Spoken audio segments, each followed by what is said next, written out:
અંકલેશ્વરના સુરતી ભાગોળ ward number 8માં રોગચાળાનો ભય, સ્થાનિકોમાં ભારે રોષ।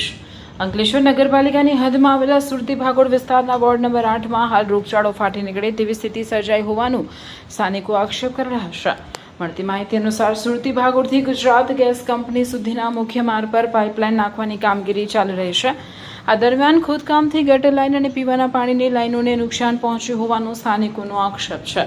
વધુમાં નુકસાનગ્રસ્ત લાઇનોનું યોગ્ય સમારકામ ન થતાં ગટરનું ગંદુ પાણી પીવાના પાણીની લાઇનમાં ભળી જવાની આશંકા વ્યક્ત કરવામાં આવી રહી છે। કેટલાક સ્થળોએ ગંદુ પાણી નળોમાં વહેતું જોવા મળતું હોવાનું સ્થાનિકો જણાવી રહ્યા છે।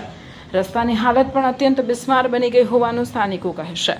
ખોદકામ બાદ માર્ગનું યોગ્ય રીતે પુનઃસ્થાપન ન થતાં વાહન ચાલકો અને રાહદારીઓને ભારે હાલાકીનો સામનો કરવો પડી રહ્યો છે। સ્થાનિક આગેવાન જહાંગીર ખાન પઠાણનો દાવો છે કે આ મુદ્દે તેમણે અનેક વખત નગરપાલિકાને સંબંધિત કોન્ટ્રાક્ટરને રજૂઆત કરી છે, છતાં સમસ્યાના નિરાકરણ માટે કોઈ અસરકારક પગલાં લેવામાં આવ્યા નથી। સ્થાનિકોની માંગ છે કે તંત્ર તાત્કાલિક નુકસાનગ્રસ્ત પાણી અને ગટર લાઇનનું સમારકામ કરે, રસ્તાનું કામ પૂર્ણ કરે અને સંભવિત રોગચાળાને રોકવા માટે જરૂરી કાર્યવાહી હાથ ધરે।